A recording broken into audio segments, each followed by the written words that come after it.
time to call you Theo?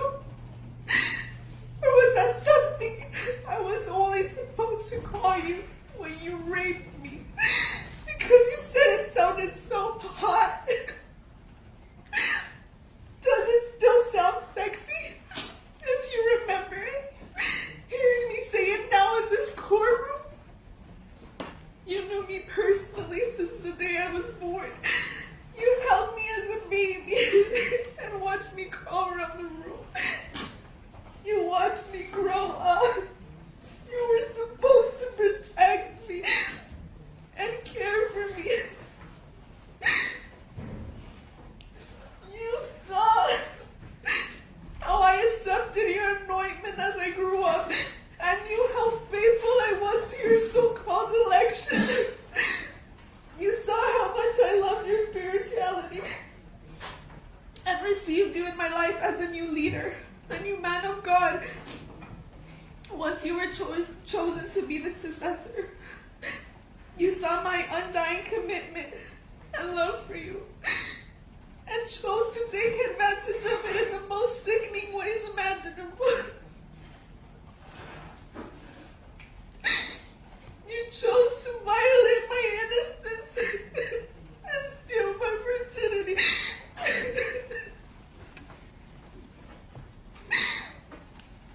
Every single time that you force your disgusting, sweaty, beast body against me to defile me, it was your choice, not mine. I never wanted it. I surrendered to it. All I was ever trained to do was obey you from the moment I was born. I followed every single one of your wishes and desires. I always agreed because I believed your desires would be holy and pure. I spent every free moment I had in church in service of you and your religion. I remember the first time you invited me to travel with you as a missionary. I was so excited. I felt so lucky. I remember packing all of my preaching material because I was ready to evangelize and spread the holy gospel with you. But that was never your mission. That was not your holy plan. You took me on that first trip to introduce me to your disgusting secret world of sex and immorality that you thrived on. I was so stupid. I was delighted and prayed in gratitude the first time before entering your blessed dwelling for having the privilege of massaging your feet. I will never forget that as I was massaging your so-called holy feet, I was seeing another girl give you a hand job. I had never seen a naked man before, and it was a quick introduction to your sadistic secret world of sex slaves. When I left the room, I cried and I cried because I didn't understand what was happening. You were my savior, the apostle. You were holiness personified. I couldn't make sense of any of it. How could this man, that is Jesus Christ on earth, be so disgusting? You used this time to indoctrinate me on the secret gifts that I was about to start receiving. You used your lies under the guise of religion to make me believe that your actions were a blessing. Then you had your groomers threaten me and explain the consequences of disobeying a servant of God, a man who was the mouth of God, the living Spirit of God. Eternal damnation and total unhappiness, illness, infertility, tragedy, calamity and devastation here on earth. Where is the consent in that? When I tried to resist and explain how this all felt wrong, that you were my uncle and this wasn't okay, they quoted the scriptures. They told me that there was never immorality in your actions because you could not sin. You were the representation of Christ, sinless, untouchable, all-powerful.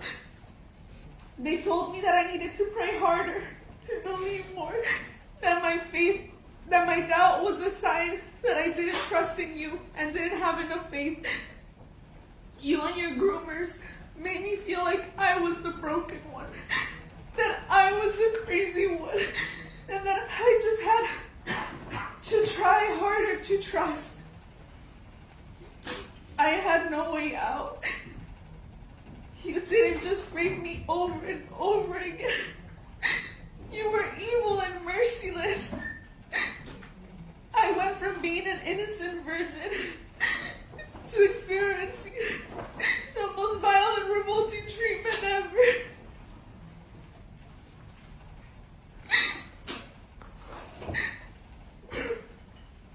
You're a disgusting human ways.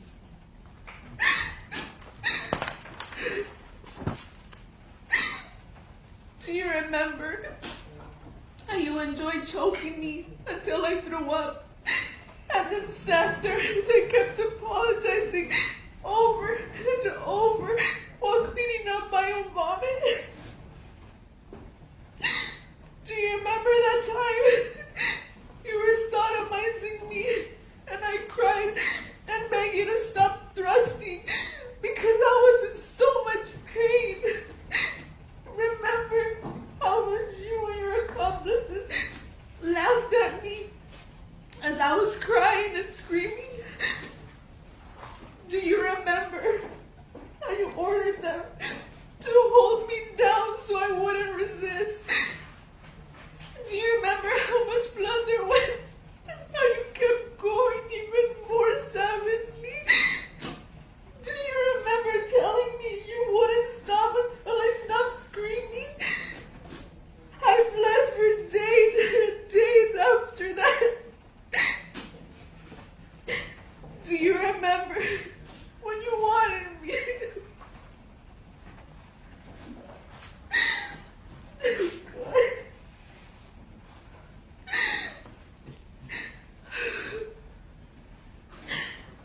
Do you remember when you wanted me to bring my little sister to you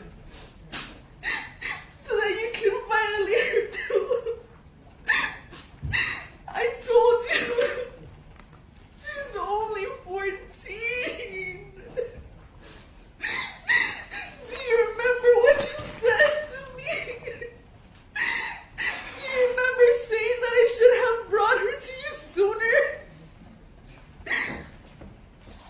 Do you remember when you commanded me to have sex with one of your dogs as your 50th birthday present? Do you remember telling me how much you wanted your husky to defile me? Was you raping me not enough? Do you remember the night you violently stole my virginity? Do you remember how my groomer brought you to the bloodstained white bedsheet and said, "Look, my lord, the sign of your niece's innocence." And you smiled and told me it was a blessing from God. Do you remember all the orgies you made me join? Do you remember the one time with that little boy? You remember making his mom come in wearing a mask and commanding them both to have sex with each other? How about the next day too. How about when you sodomized me in front of them? I wouldn't stop it. That time either, no matter how much I said it hurt. Do you remember how much I bled that time too? Do you remember ordering that boy's aunt to come and give you oral sex so that she could lick off my blood that was left on your penis? Do you remember all the time that you gave me an STD? Do you remember ordering my sister-in-law to stick her entire fist inside me and how much I cried out in pain? She believes you were God too. Remember how she would not stop, no matter how much I begged, until she got the order from you? Do you remember giving me the order that I had to wake you up with a sex act every morning and then put you to sleep with one too? In case you had forgotten, I am here to remind you. I can sit here for hours and hours and help you remember all of the sick, horrible things that you did that I will never be able to forget for the rest of my existence. And yet, even with everything you did, I still believed in you. I still trusted in you and your power, even as you were getting arrested. I was terrified that I would be punished for defying you as an apostle. I just couldn't take it anymore. I was willing to suffer the consequences of eternal damnation than to live another moment under your control. You're a disgusting human being, Naason. You're not a god. You're not even good enough to be considered a man.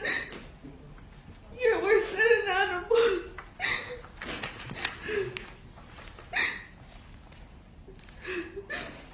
I would treat the scum beneath my shoes more kindly than I would treat you. And even that is more than you deserve.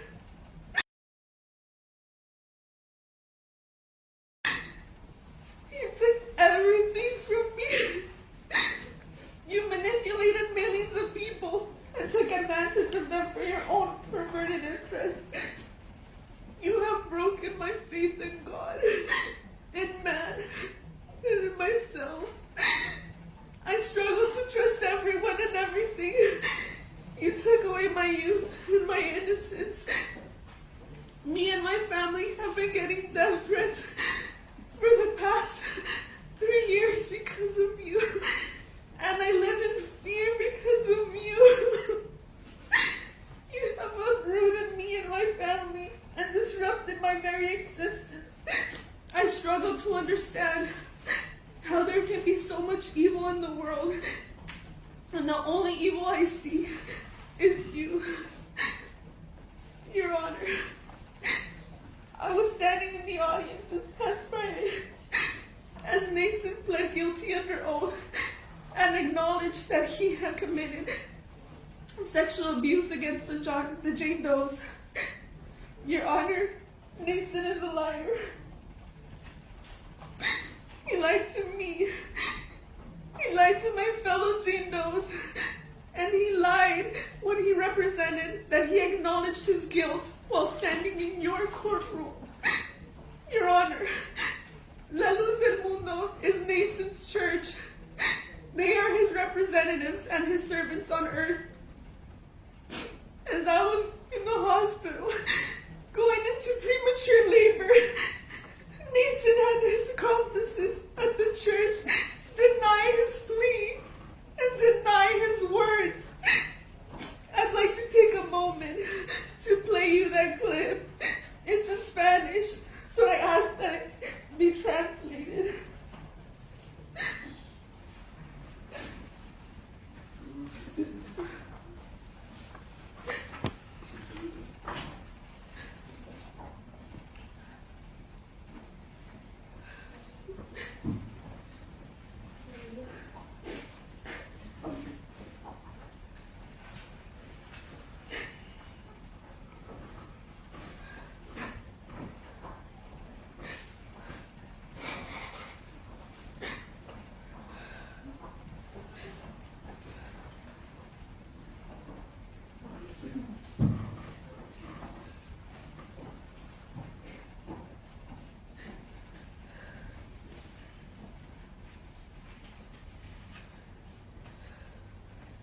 to all of the church members. Thanks to God, thanks to Jesus Christ, the communion of the Holy Spirit. We inform the Universal Church, the apostle of Jesus Christ, Naason Garcia, has not had his rights respected. In fact, from the time he was arrested, we don't even know who's accusing him, including the denial of bail. On top of that, one second, Your Honor, please.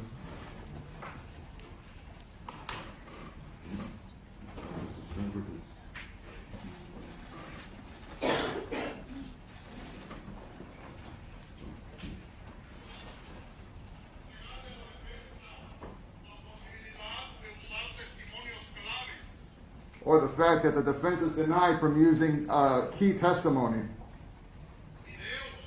videos, text messages,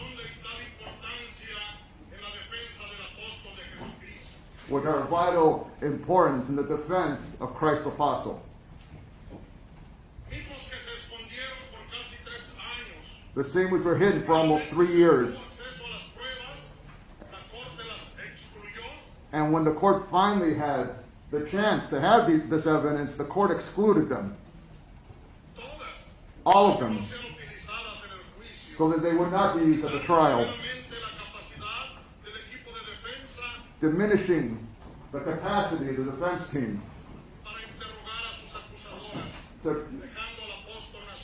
to interrogate his accusers, leaving the apostle Naason in a defenseless state. In the same way,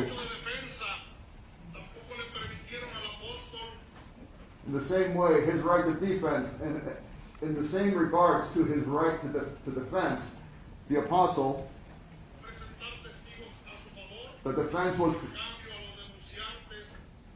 denied to present witnesses in his favor, but his accusers were allowed to present themselves before the court without revealing their identities publicly. To this day, we do not know who his accusers are.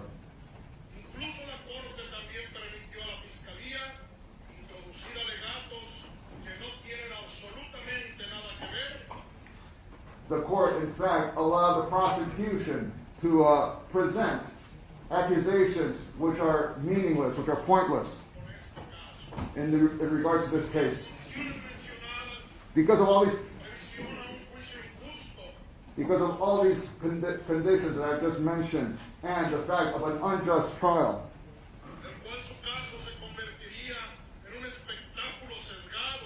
in which his trial would become a fake circus. It would expose his family, and it would expose his family and the church to months of harassment, denigrating accusations.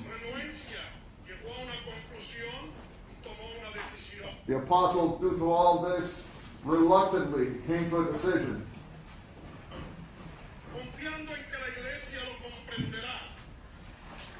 Trusting that the church would understand.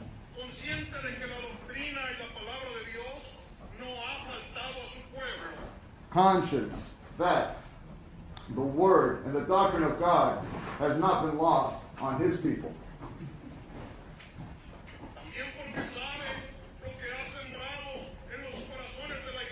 Because he knows what he's planted in the hearts of the church goers.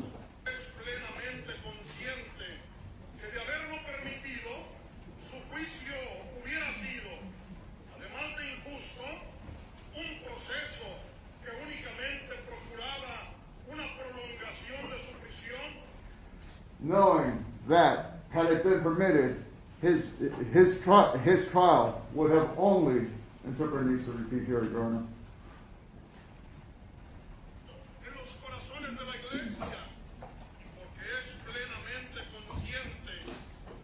he's fully conscious that had it been allowed, his trial would have been, apart from unjust, a process which would have only served to extend his time in custody, perhaps for the rest of his life.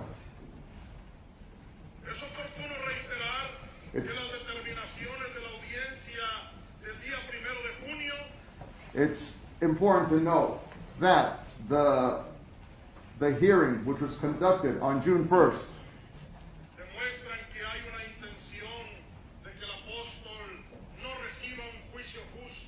showed that there was every intention that the apostle should not receive a fair trial.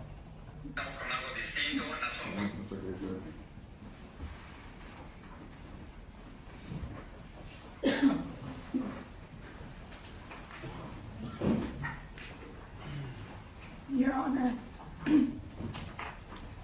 the person that speaks in that video is sitting right here in your courtroom. It's right there. Naason brought his right-hand man. He brought his followers here so that he can be able to intimidate us further. He lied. I was here in this courtroom when he said he was guilty. Then why is he lying to the church? He's a liar. Your Honor, I wrote my victim statement from a hospital bed this last Friday because I wanted to preach in labor. After hearing the news of Naason's plea, the agreement was a complete shock, and the stress and emotion since then have almost destroyed me. It has almost destroyed my daughter. This is how much this case means to me. As a victim, you must know that the plea agreement felt like a blow to the stomach. It felt like we were re-victimized all over again. We as victims sacrificed absolutely everything to come forward. We did it because we know just how evil and dangerous Naason is. The reason many of us agreed to put ourselves and our lives on the line is because we want to make sure that this man is put away for life and cannot hurt another soul. When I agreed to be a Jane Doe, I was assured that there would be no negotiations and no plea agreements. The prosecution assured me of that from the very beginning. They said no negotiations and no agreements was one of the only reasons I agreed to come forward. We as Jane Does did not even think he was allowed to take a plea anymore. We were getting ready for trial and excited to finally have our day in court. And then we got a call telling us we had 15 minutes to get to downtown to speak with the prosecution. I didn't even realize we were going to court.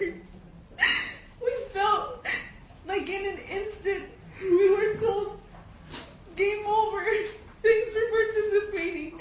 Step aside to see your rapist get a trophy. We were told everything was agreed upon, signed and ordered. All of this without speaking to a single one of us sitting here today. The actual people that suffered his cruelty and were victims of his crime. Your Honor, this man destroyed my life. And through his unremorseful plea, he exerts his power once more. I had to spend the entire weekend listening to the church members claim that Naason was vindicated. That if we really had any evidence against him, that he would be locked away for life. And this was a sign of his innocence. Your Honor, my faith was used as a weapon against me by Naason Joaquin Garcia. I did not consent to have sex with Naason.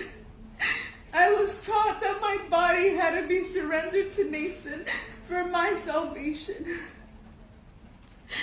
Every single day, every day, before I was going to be raped by Naason.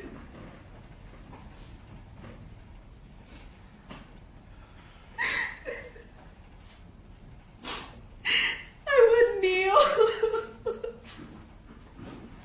and I would pray to God to help me. I would pray that He would guide my body to please Him because I wanted to please God.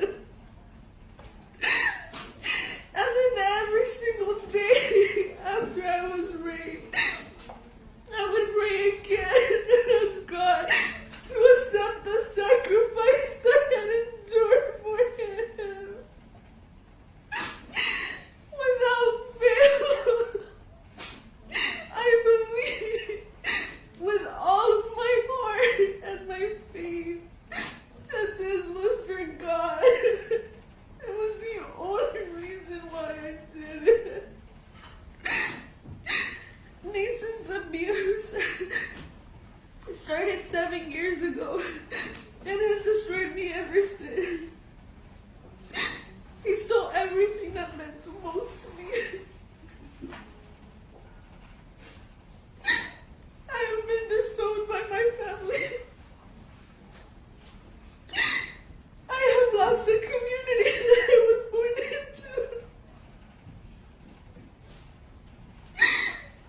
And I have to call me a liar. Call me a whore. Call me a traitor. A Judas who deserves to die in the most vicious way possible. And I only did this. I sacrificed the remaining scraps of my existence in order to make sure that this man is put away and can never do this again to anyone else. The sentence ensures that he will have an opportunity to leave again and continue where he left off. People are going to suffer because he will be released into the public. He will continue for as long as he is a free man on this earth. This church, this La Luz del Mundo church, was my identity. It was my life day in and day out. It was my belief. I loved the church with a passion, and I lost that too. Once I learned about the secret life of the apôstol, it was like living a parallel reality. One of light and one of pure darkness. Naason took everything from me, but the worst thing that he stole, the one thing that pains me every single moment of my life,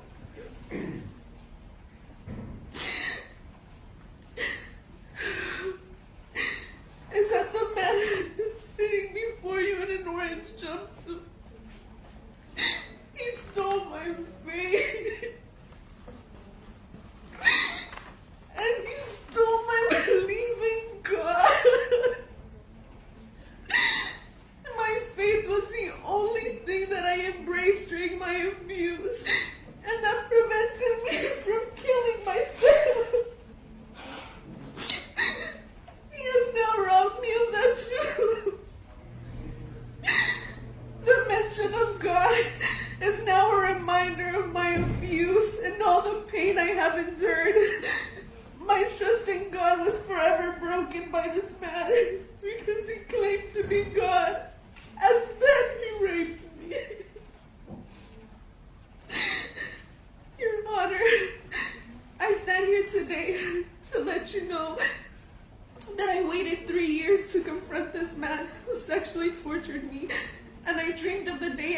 him take responsibility for what he did to me. I don't understand why he was offered a plea. There was so much evidence.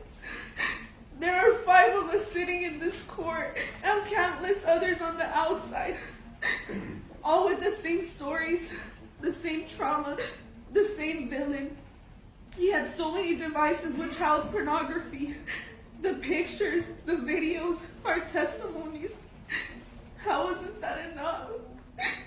We had witnesses, people that worked at the highest level of the church, that were willing to come forward and speak on our behalf about the injustices that they knew of. How can that opportunity be taken away from us? The prosecution told us that they were worried about a procedural mistake that they made. How is that our fault? Why is that overshadowing the facts, the evidence? How is this justice? Isn't this what this court stands for? This country? Please, I beg of you, don't let him get away with this. The prosecution, to make sure that this man is put away and can never do this again to anyone else, told me that I would have one final opportunity today to appeal to you as a judge. Your Honor, to extend the sentence as you see fit. I beg of you, please listen to my words and the words of the fellow Jane Does and allow our suffering to not be in vain. I am sacrificing myself, my life, and the health and safety of my unborn child to make this emotional plea because it is so critical. The California Constitution recognizes the rights of sexual abuse victims because we are so vulnerable. I don't understand why none of the Jane Does were consulted, as the law requires reasonable notification about this plea. Every single one of us begged to go to trial. We needed it so desperately. How come our rights were not heard? How come the prosecution was allowed to forgo our rights under Marcy's law? We need your protection, and we need your judgment, Your Honor.